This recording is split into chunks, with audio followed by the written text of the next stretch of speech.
గుంటూరు పశ్చిమ ఎమ్మెల్యే గల్లా మహాదేవి రేషన్ బియ్యం అక్రమ రవాణాపై విమర్శలు చేశారు. పేదల బియ్యం పక్కదారి పడుతుందని రేషన్ డీలర్లు సిండికేట్గా ఏర్పడి అక్రమాలకు పాల్పడుతున్నారని ఆరోపించారు. రంగారెడ్డి జిల్లా కోహెడ్లో ఇంటర్నేషనల్ ఫిష్ మార్కెట్కు శంకుస్థాపన జరిగింది. మంత్రి వాకిటి శ్రీహరి, ఎంపీ చామల కిరణ్ కుమార్ రెడ్డి దీనిని ప్రారంభించారు. 47 కోట్లతో కేంద్ర రాష్ట్ర ప్రభుత్వాల సమన్వయంతో నిర్మిస్తున్నారు. గాంధీభవన్లో చొప్పదండి ఎమ్మెల్యే మేడిపల్లి సత్యం మాజీ మంత్రి హరీష్ రావుకు కౌంటర్ ఇచ్చారు. హరీష్ రావుకు రేవంత్ రెడ్డి ఫోబియా పట్టుకుందంటూ బీఆర్ఎస్ నాయకులు దోచుకున్న 1400 కోట్లు అమరవీరుల కుటుంబాలకు ఇవ్వాలని డిమాండ్ చేశారు. భద్రాద్రి కొత్తగూడెం శేషగిరి భవన్లో సింగరేణి కాంగ్రెస్ వర్సెస్ యూనియన్ సమావేశమైంది. కేంద్ర మంత్రి కిషన్ రెడ్డి తాడిచెల్ల బ్లాక్ కేటాయింపుపై చేసినటువంటి వ్యాఖ్యలను వారు ఖండించారు. మోదీ తెలంగాణపై ప్రేమతో కేటాయించారు అనడం అబద్ధమని అన్నారు. ఉమ్మడి నిజామాబాద్ జిల్లా బాన్సువాడలో వర్షాలు లేక రైతులు ఇబ్బంది పడుతున్నారు. నెల రోజులు గడిచినా నాట్లు వేయలేక బోరు నీళ్లు కూడా లేక పొలాలు ఎండిపోతున్నాయి. నిజాం సాగర్ కాలువ మరమ్మతులు చేయాలని వారు కోరుతున్నారు. సూర్యాపేటలో విద్యాసంస్థల బంద్ ప్రశాంతంగా జరిగింది. ఎస్ఎఫ్ఐ, పీడీఎస్యు ఆధ్వర్యంలో ఈ బంద్ చేపట్టారు. విద్యార్థుల బకాయిలు, ఉపకార వేతనాలు విడుదల చేయాలని డిమాండ్ చేశారు. హనుమకొండలో వామపక్ష విద్యార్థి సంఘాలు ఆందోళన చేశాయి. విద్యాసంస్థల బంద్ సందర్భంగా భారీ ర్యాలీ చేపట్టారు.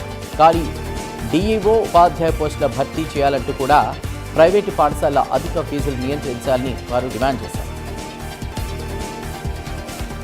నిర్మల్ జిల్లా భైంసాలోని రాహుల్ నగర్లో విషాదం చోటు చేసుకుంది. 2 సంవత్సరాల పాప కీర్తి సింగ్ ఆడుకుంటూ బిల్డింగ్ పై నుంచి కింద పడి చనిపోయింది.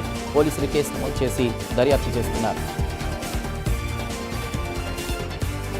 కామారెడ్డి జిల్లాలో ఎంఆర్పీఎస్ ఆధ్వర్యంలో గులని సాయిల్ను సన్మానించారు. ఆయన తెలంగాణ రాష్ట్ర కాంగ్రెస్ నూతన ఎస్సీ సెల్ ప్రధాన కార్యదర్శిగా నియమితులయ్యారు. అప్పగించిన బాధ్యతలు సమర్థవంతంగా నిర్వర్తిస్తానని తెలిపారు.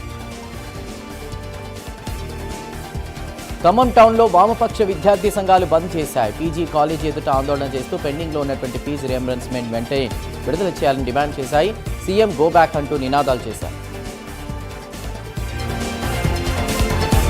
రాజన్న సిరిసిల్ల జిల్లా వేములవాడ ఆర్టీఓ కార్యాలయం ముందు బాధితుడు నిరసన చేపట్టారు. తన భూమి రిజిస్ట్రేషన్ నెలల తరబడి పెండింగ్లో పెడుతున్నారని ఆవేదన వ్యక్తం చేశారు. కలెక్టర్ ఆదేశించిన పని జరగడం లేదని అన్నారు. ఒంగోలులో దారుణ హత్యకు గురైన మహేంద్ర కుటుంబానికి న్యాయం చేయాలని నాయి బ్రాహ్మణ సంఘం శ్రీకాకుళం జిల్లా నాయకులు డిమాండ్ చేశారు. వడ్డీ వ్యాపారిపై కఠిన చర్యలు తీసుకోవాలని కోరారు. జీవో 50 అమలు చేయాలన్నారు. మంచిర్యాల జిల్లా మందమరి డివిజన్లోని ఆర్కే సిహెచ్పిలో కాంగ్రెస్ ఆధ్వర్యంలో పాలాభిషేకం చేశారు. ముఖ్యమంత్రి రేవంత్ రెడ్డి, కార్మిక శాఖ మంత్రి గడ్డం వివేక్ కార్మికులు ధన్యవాదాలు తెలిపారు. తిరుపతి జిల్లా పాకాల రైల్వే స్టేషన్ సమీపంలో జేసీబీ ప్రమాదానికి గురైంది. ట్రాక్ పనులు చేస్తుండగా అదుపు తప్పి కింద పడింది. ఈ ప్రమాదంలో జేసీబీ డ్రైవర్తో సహా 2 గాయాలయ్యాయి. గచ్చిబౌలి పోలీస్ స్టేషన్ పరిధిలో రోడ్డు ప్రమాదం జరిగింది. వాటర్ ట్యాంకర్ స్కూటీని ఢీకొట్టడంతో మల్లం భవానీ అనే యువతి అక్కడికక్కడే చనిపోయింది. సుభాష్కి తీవ్ర గాయాలయ్యాయి.